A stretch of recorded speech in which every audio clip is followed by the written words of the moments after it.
Padre nuestro que estás en los cielos, Señor, te damos gracias porque has permitido que nos podamos volver a reunir hoy, en este sábado que nos regalas. Ayúdanos a que sea de refrigerio para todos nosotros. Acuérdate de todos aquellos que por alguna razón no se pueden reunir, para que sientan esa paz que solo tú puedes dar. Te pedimos que esta escuela sea edificante. Te pedimos, Señor, que seas tú el que hable y el que permita escuchar. Te lo pedimos todo en el nombre santo y precioso de tu Hijo Jesucristo, para perdón de nuestros pecados. Amén.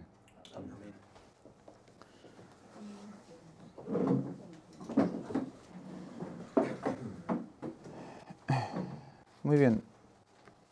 La lección de esta semana va alrededor de un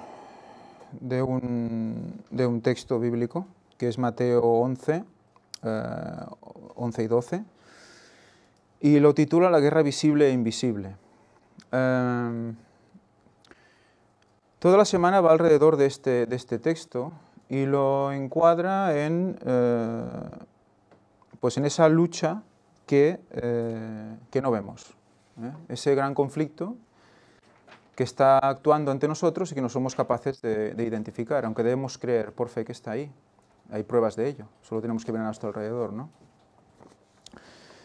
Pero utilizan un texto bíblico, que es Mateo 11, 11 y 12, y de ahí deducen que estos versículos significa esto, la lucha entre el bien y el mal. De hecho, toda la Biblia en algún punto tiene connotación de lucha entre bien y mal, eso es evidente. Pero concretamente este texto, solo yendo a revisar lo que Elena de White dice al respecto, ya tendríamos la idea clara de lo que quiere decir.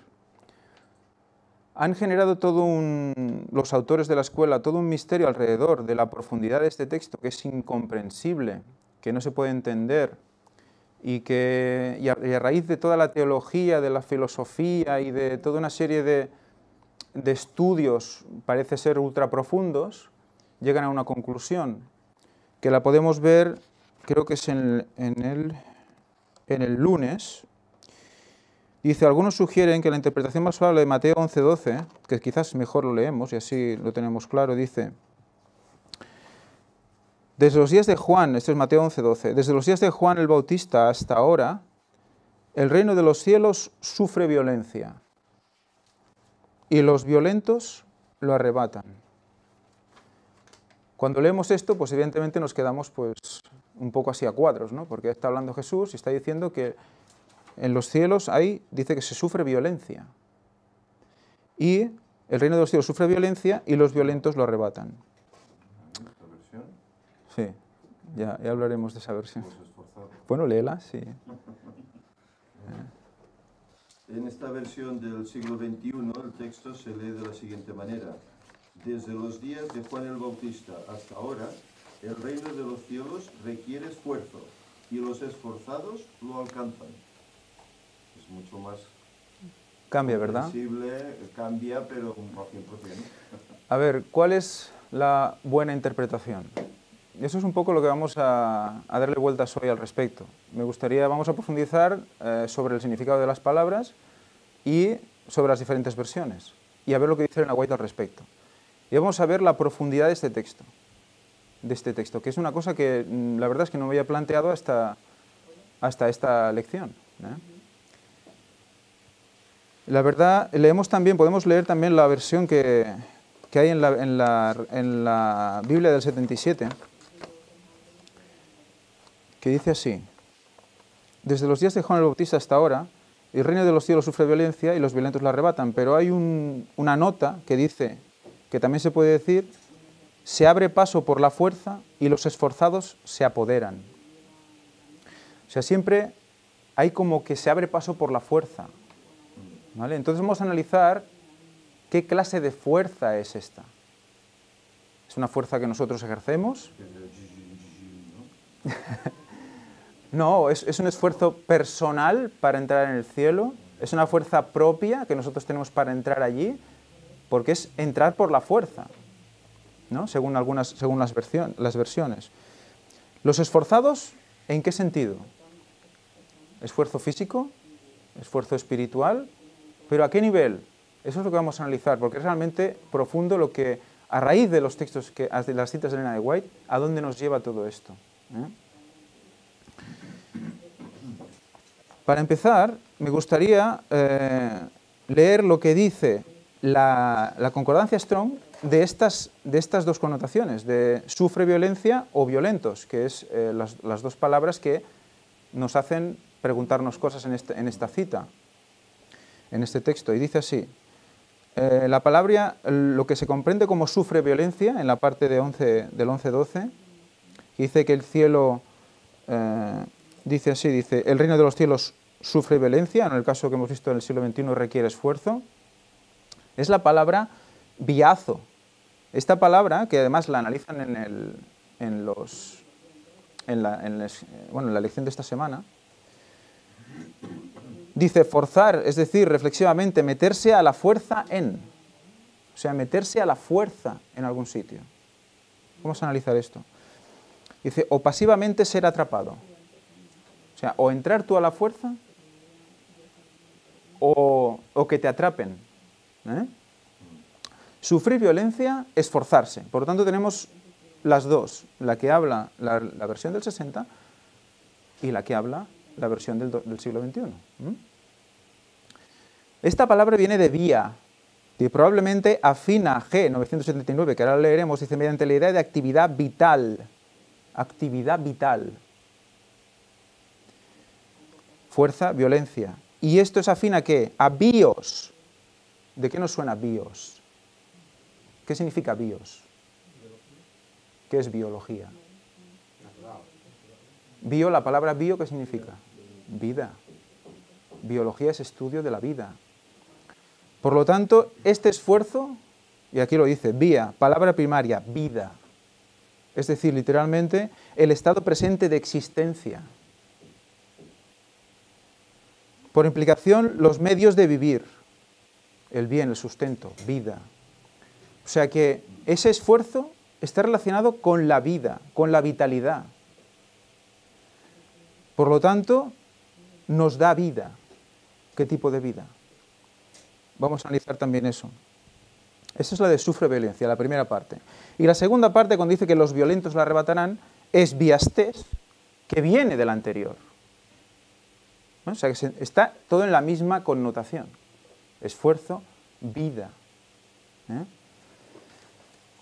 Y en la lección podemos ver como en el apartado del lunes nos habla de que la primera, la de sufre violencia, es una connotación positiva y la de violentos una connotación negativa.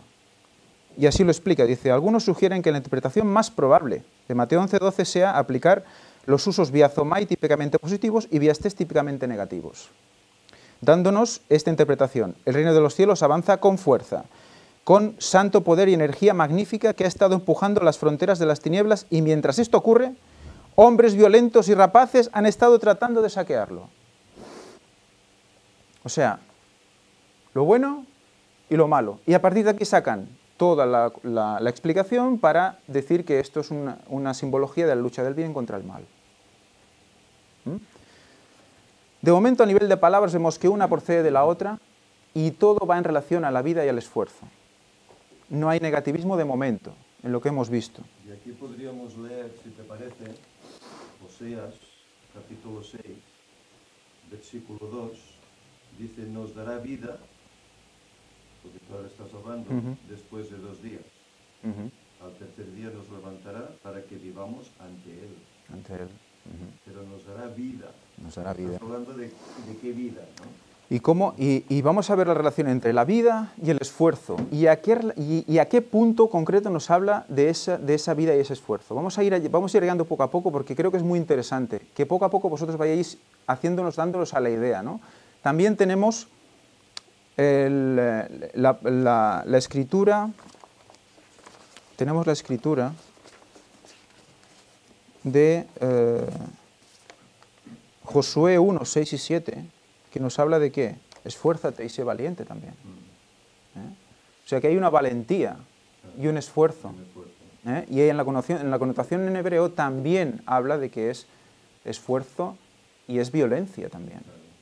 Entonces, ¿dónde tenemos? ¿Hasta qué punto es violento, ¿no? Vamos a ir viendo poco a poco esa violencia de la que está hablando aquí, a qué se refiere. Si vemos la interlineal, nos dice, en una de las notas, cuando dice sufre violencia y los violentos lo toman por la fuerza, dice sufre violencia. La interpretación más probable es que no admite cobardías. El cielo no admite cobardías. Por lo tanto, hay un choque, hay cosas que no pueden entrar en el cielo. O sea, ahí estaría la connotación de sufre violencia también. Ni medias tintas, o todo o nada. Exige coraje y determinación rotunda. No vale ir a medias, no vale lo tibio. También,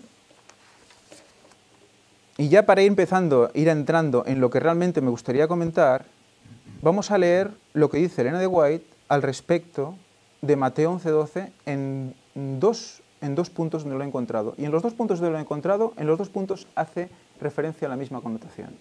Y vamos a ver qué importante es esto. Dice, al principio la obra es dura y lenta. Ahora es cuando todos deben poner el hombro para levantar la carga y llevarla adelante. Fijaros en que vamos entrando en el contexto. Debemos avanzar, aunque tengamos delante el mar rojo y montañas inaccesibles del otro lado. Dios ha sido con nosotros y ha bendecido nuestros esfuerzos. Debemos trabajar con fe. Y ahora cita, el reino de los cielos sufre violencia y los violentos lo arrebatan. Hemos de orar, creer que nuestras oraciones son escuchadas y entonces trabajar. Ahí esa es la connotación. Orar, creer que nuestras oraciones son escuchadas y entonces trabajar. Y luego, en el otro punto donde habla de esto, dice así, un profundo sentido de nuestra necesidad y un gran deseo de recibir las cosas que pedimos deben caracterizar nuestras oraciones. De lo contrario, no serán oídas. ¿Ves todo el rato el contexto de que es oración, esfuerzo y oración? Y ahora otra vez estamos en oración. Pero no debemos cansarnos y dejar de pedir porque nuestras oraciones no reciban una respuesta inmediata. El reino de los cielos sufre violencia y los violentos lo arrebatan. En el contexto de oración, ¿los violentos lo arrebatan? ¿Violencia? Aquí se entiende por violencia un santo fervor, como el que manifestó, ¿quién? Jacob. Ahí está la clave. Jacob. No necesitamos procurar ponernos en un estado de intensa excitación, sino debemos presentar nuestras peticiones calmada, pero persistentemente. ¿Veis? ¿Vamos viendo dónde está el contexto de esta cita, de este texto bíblico? ¿A qué se refería el Señor? Delante del trono de la gracia. Persistentemente delante del trono de la gracia. Santo fervor. Nuestra obra consiste en humillar nuestra alma delante de Dios, en confesar nuestros pecados y en acercarnos con fe a Dios. El propósito de Dios es manifestarse a sí mismo en su providencia y en su gracia. El objeto de nuestras oraciones debe ser la gloria de Dios y no la glorificación de nosotros mismos. Ese es el contexto de esta cita. Y yo me gustaría recordar Jacob. ¿Qué pasa con Jacob? ¿Recordáis? ¿Hubo violencia en su relación con el Señor? ¿Recordáis algo de Jacob?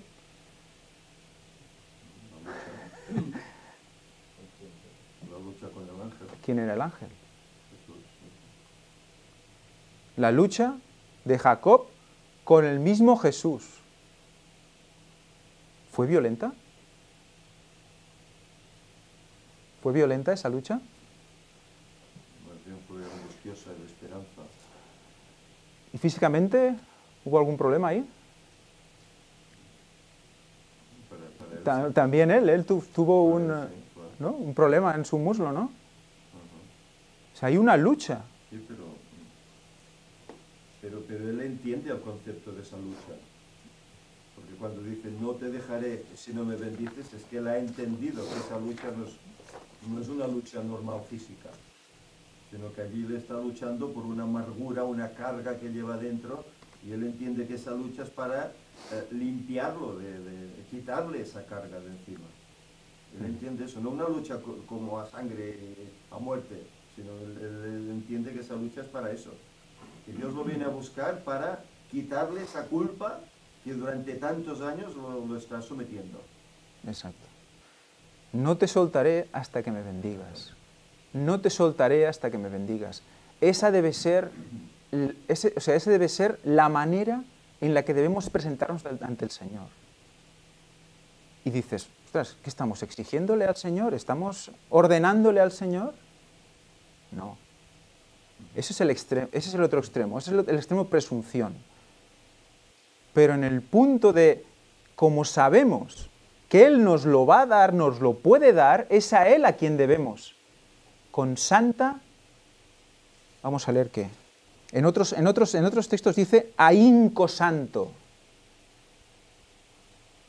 Eso es un esfuerzo fuerte. Son ganas reales de recibir la bendición del Señor. Pero sabes que si te separas de Él, no lo vas a recibir.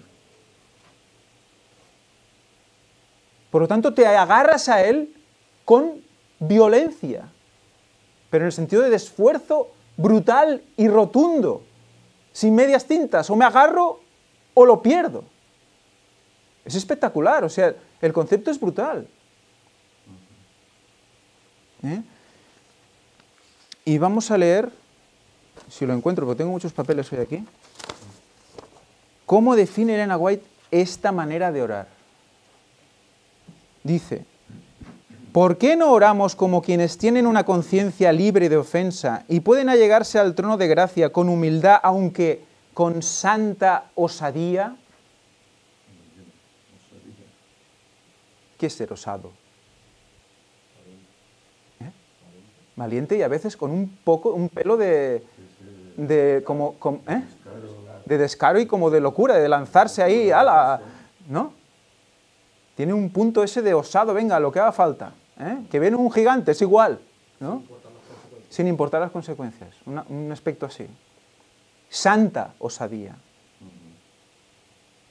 O sea que tiene que haber un punto de carácter fuerte mezclado con santificación. ¿Por qué? Es la confianza lo que hace que tú hables con el Señor diciendo, Señor, dámelo, Señor, porque sabes que Él te lo puede dar. Elena White lo compara con un hijo que le pide a su padre algo. Y el niño insiste, papá, dame esto, papá, ¿por qué? Porque sabe que Él se lo puede dar, no se lo irá a pedir al vecino, ni a su hermano. Se lo pide al padre porque sabe que se lo puede dar. Sabe que Él tiene eso que Él necesita. Si no, ya no se lo pediría con tanta insistencia. Desde luego, cada vez vemos más, cuando dice que tienes que ser como niños para entrar al reino de los cielos, cada vez es más evidente. A nivel de inocencia, pero también a nivel de esa exigencia. ¿Por qué? Porque sabe que se lo puede dar. ¿Confiamos realmente que nos lo puede dar? ¿Y oramos con esa perseverancia porque sabemos que nos lo puede dar? Y es que además entra en las promesas que Dios ha dejado en su palabra. Por eso podemos exigir eso, porque Él nos lo ha prometido, que si lo pedimos, nos lo dará. Pero claro, hay que pedirlo como dices tú, con ese esfuerzo, con esa fe, no dudando. Y lo dice aquí, justo lo que has dicho ahora, alzando las manos santas, sin ira ni duda. No nos postremos hasta cubrir nuestros rostros como si hubiese algo que deseamos ocultar. Antes hacemos nuestros ojos hasta el santuario celestial, donde Cristo, nuestro mediador, está delante del Padre para ofrecer como fragante incienso nuestras oraciones mezcladas con sus propios méritos y su justicia inmaculada. En la oración nos ponemos ante el trono de Dios. ante el trono de Dios. Por el sacrificio de Cristo, por su intermediación, nos ponemos ante el trono de Dios. Traspasamos el velo del santuario celestial y estamos ahí delante, ante el Señor. Gracias a eso. Y Él nos cubre. Por eso podemos estar ahí. Ante Él, en Cristo. Tenemos ese privilegio. ¿Lo aprovechamos? ¿Lo estamos aprovechando? Eso es lo que estamos analizando en las conferencias de la oración. Ese poder que tenemos ahí y que no lo estamos dejando de lado muchas veces. Dice también de Jacob, dice, durante mucho tiempo ha sufrido perplejidades, remordimientos y angustia a causa de su pecado. Ahora debe obtener la seguridad de que ha sido perdonado. Por eso está ahí. No te dejaré. La seguridad de que ha sido perdonado. El visitante celestial parece estar por marcharse, pero Jacob se aferra a él y le pide su bendición. ¿Cómo dice que debemos afrontar las promesas del Señor? Aferrarnos a las promesas. Si nos aferramos a las promesas, vendrá la bendición. Pero tiene que ver, el Señor quiere ver nuestras ganas de recibir esa bendición, porque a lo mejor lo probamos por suerte. Bueno, yo oro, y si viene ya. Pero a ver, te está prometiendo que si tú oras, si es para la gloria de Dios, lo vas a recibir. Persevera y muestra al Señor que quieres eso por lo que oras, si no, incluso nos habla de que debemos, incluso al acabar la oración, seguir orando mentalmente eso y vivirla.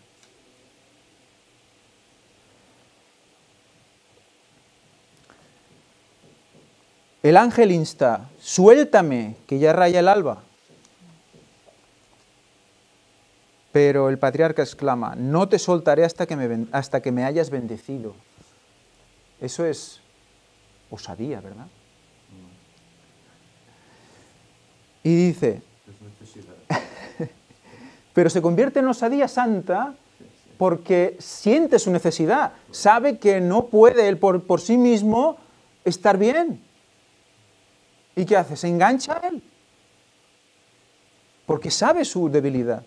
¿Qué nos pasa a nosotros? Que muchas veces no vemos lo débiles que somos. Desde que has empezado la escuela sabática me ronda en la cabeza una idea que corre hoy por la Iglesia Adventista.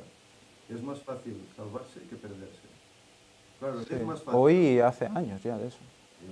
Pero el es más fácil, bueno, pues yo voy a la iglesia, escucho, veo. No requiere esfuerzo. Exacto. Pero la salvación requiere lo que estamos hablando, esfuerzo por nuestra parte. No solo creo y ya está. Eso sería lo más fácil. Pero no es eso. Requiere esfuerzo. Y ese esfuerzo falta a muchos. A mí y a todos los hermanos. Esfuerzo para obtener esa salvación. Que Dios nos da gratuitamente. Pero que nosotros tenemos que poner también de nuestra parte para conseguirla. Él nos la da, ¿de acuerdo? Pero no porque nos la da, ya está, es fácil, ¿no? Requiere esfuerzo. ¿Y ese esfuerzo en qué consiste? En el estudio, en el vivir la palabra, en compartirla. No solo es ir sentarse a la iglesia y ya está. Y para muchos es eso. Yo voy a la iglesia de 9 a 12 y ya está, he cumplido. No, va mucho más allá. Por eso no es más fácil salvarse que perderse. Al contrario. Y todo eso que estás diciendo que se debe hacer, no se puede hacer si antes no te has agarrado. Si no vives agarrado, todo eso no lo puedes hacer.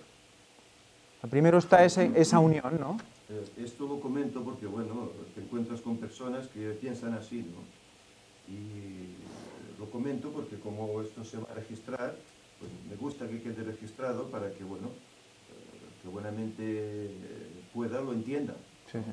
Que el Señor pues está con él y discierne, pueda entender que no es algo gratuito, algo que nosotros, el Señor nos da porque sí, nosotros no tenemos que hacer nada, no. Nosotros tenemos un papel importante en la salvación.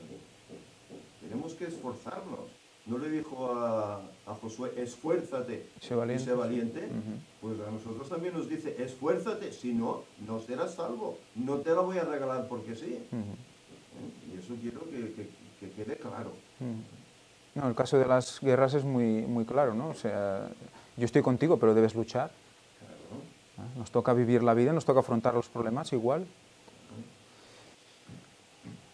Dice, qué confianza, qué firmeza y qué perseverancia las de Jacob.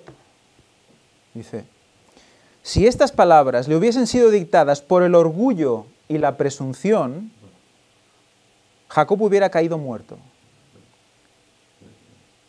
O sea, cuando lo hagamos, tengamos seguridad de lo que estamos pidiendo y por qué lo pedimos, ¿eh? Pero lo que se las inspira era más bien la seguridad del que confiesa su flaqueza e indignidad. Y sin embargo confía en la misericordia de un Dios que cumple un pacto. Confía en el pacto. Confía que Él hará su parte si Él hace la suya también. ¿Eh? Es un pacto. Es un contrato, para entendernos, ¿no? Tú tienes tu parte. Él te da la gracia, Él, de hecho, te regala la salvación, pero te dice, cuídala. Para que se mantenga esto, para que el libro esté tu nombre ahí escrito, hay un esfuerzo que debes hacer. Valorarla. Y entonces esforzarte para que eso siga ahí. ¿Y cómo te esfuerzas? El esfuerzo mayor empieza por el agarrarse al Señor. Y el ejercicio de la oración perseverante es la vía, la única vía primera por la cual el resto de cosas van a surgir. Y a veces lo dejamos como muy apartado, como muy de lado. Nos concentramos en hay que hacer esto y esto, pero si antes no hemos hecho esa parte, nos quedamos a medias. Pues la verdad es que la escuela sabática acaba aquí, ¿eh? Porque es el análisis de este texto. Y me gustaría leerlo con el concepto que me ha quedado del texto. Esto es puramente personal, pero me gustaría que vosotros pusierais vuestra parte también. Dice, ¿el cielo qué? Requiere esfuerzo de la oración ferviente, perseverante y con santa osadía. Y solo los que se esfuerzan en esto, sin medias tintas y con determinación rotunda, lo alcanzarán. Pues es para vida eterna. Es para vida eterna. Y evidentemente este texto representa la lucha, entre comillas, la lucha entre el cristiano y Dios. Esa lucha, esa violencia, entre comillas, es el esfuerzo para mantenerte agarrado al Señor. Tu parte. Esta cita, este versículo nos está haciendo referencia a eso. Y en los momentos de Jesús tocaba hacer eso. Ahora también. Ahí estaba en un momento de transición. Juan el Bautista, Jesús. Un cambio importante. Era un punto de inflexión. Había que afianzarse. Y ahí es donde pone él, en ese contexto pone esa frase. Pero Ellen White nos lo pone para el resto de la historia. Para nosotros hoy también. O sea, que no solo fue dicho para esas personas. Como especialmente todo está escrito para los que han alcanzado los fines de los tiempos, fijaos lo que ahora tú dices. Era la transición de Juan Bautista a Jesús, que anunciaba Juan Bautista, que iba a aparecer el Mesías. Y ahora, en el fin de los tiempos, sucede lo mismo. Tercer Elías anuncia, Cristo vuelve. ¿Es así? Por tanto, se vuelve a aplicar contundentemente al fin de los tiempos. Ahora más que nunca hay que esforzarse y ser valiente.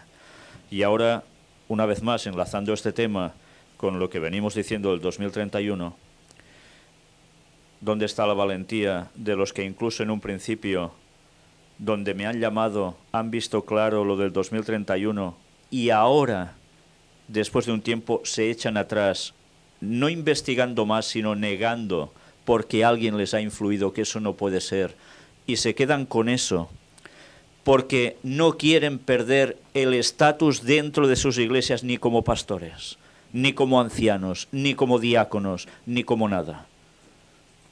¿Dónde están los valientes? ¿Van a la fe? ¿Van a un escrito está? ¿O van a quedar bien? Y esto es grave, ¿eh? Y pensad que, por desgracia, y estoy muy triste por eso, en lugares donde he estado en Estados Unidos, donde todo quedó tan claro y todos vieron tan correcto el mensaje, pocos quedan que ahora estén afianzados en eso. Se han vuelto atrás. Y básicamente ya sabéis por qué. El temor del qué dirán. Uy, poner fecha. No, desde luego, yo no veo el significado que expresan a nivel teológico. Yo veo más y es que si se supone que esta lección está hecha para adventistas, y en ningún momento se citan estas citas de Elena de White, que no hay muchas, hay un par. No se cita ni una, de hecho no se cita ninguna cita de Elena de White, creo, en toda la lección. Se cita a Bertrand Russell, se cita a filósofos, incluso en entre paréntesis dice no adventista, pero ¿qué estamos haciendo? Estamos filosofando sobre un texto bíblico. No acudimos a los profetas, no profundizamos. Solo con buscar por internet, en esos libros que hay digitales de Elena de White, ya te sale. ¿Por qué hay que hacer una semana de estudio de teología, de teoría sobre una cita, sobre un texto a nivel de vocablos, sin ver la inspiración divina que dice al respecto? Esto es la infiltración que hay en la Iglesia, esto forma parte del ecumenismo, queda bien, no ofender, todo forma parte de eso. No, es que esto, a ver, se podía estar hablando tal cual está aquí en cualquier tipo de iglesia protestante. Por eso. Bueno, o católica también, porque tampoco hay ninguna... O sea que es un poco, bueno, es triste realmente y, bueno, quería pues rehacer la escuela sabática y dirigirla por este camino. Yo creo que es un texto tan impresionante, tan profundo, tan porque el concepto ese, a mí me queda aún ese concepto de violencia pero esfuerzo, que está en el límite, como no hay una palabra que lo define, te quedas en esos dos conceptos. Y recordar a Jacob y ver cómo se engancha, cómo se une, para que no le suelte. Es una total humildad. Se confunde con violencia, pero eso es humildad. Porque dice, si yo me suelto, ¿qué hago?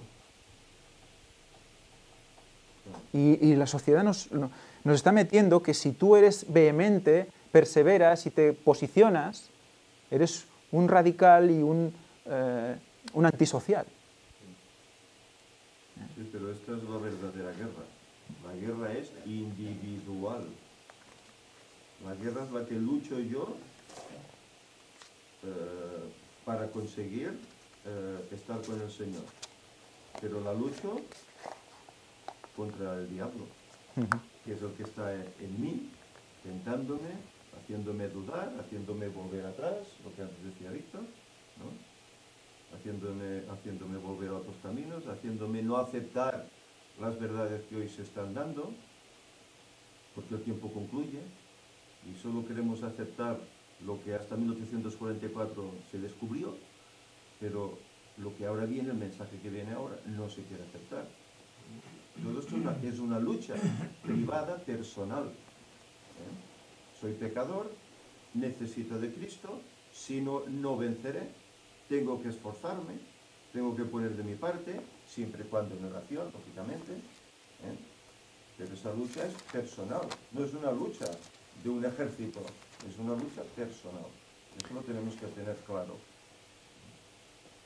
Y bueno, para acabar me gustaría leer un texto bíblico, ahora que has comentado esto, porque con respecto a lo que dice Jesús,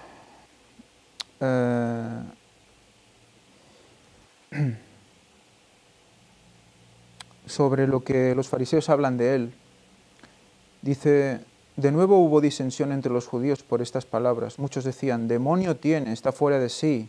¿Para qué lo escucháis? ¿Para qué lo escucháis? Decían otros, estas palabras no son de un endemoniado. ¿Acaso puede el demonio abrir los ojos a los ciegos? O sea que estamos ciegos y hay gente fuera que está ciega.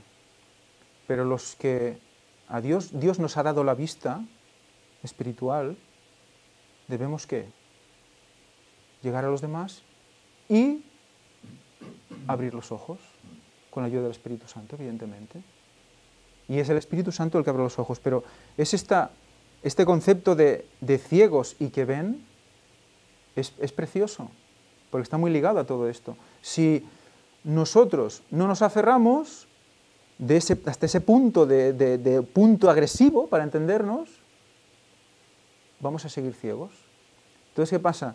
Siempre hay algo en la base de muchas personas, y nosotros debemos estar muy al tanto por esto, porque podemos ser uno de ellos, que quizás no estamos agarrándonos con esa fuerza como para poder ver y que nos pueda el Señor abrir los ojos. Y es que te encuentras con cosas que... yo el otro día estaba hablando con una persona también y fue mencionar 2 textos bíblicos, había una persona adventista, y ya empezaba a salir ahí un espíritu, ay, esto y por qué, y no lo dice, y no te pone 2031, no sé qué. Y le dije dos textos, 6.000 años de la creación, y un día por año, un día son 1.000 años, 1.000 años un día, y ya empezó a como a medio burlarse y digo, ¿pero cómo es posible? No he dicho nada más. Entonces, cuando ves cuando el Señor habla, dice, los que el Padre me ha dado son los que yo tengo, los que yo llevaré al Padre, ¿no? Como los que ha preparado para mí, ¿no? O sea, hay alguna cosa ahí que no deja ver, y es la vida de las personas, la carga, no lo sé, pero es realmente impresionante ver cómo tú puedes ver una cosa y otros no lo pueden ver, ¿no? Y el concepto ciego y que ve es que realmente te tumba porque te sientes realmente impotente en estos casos.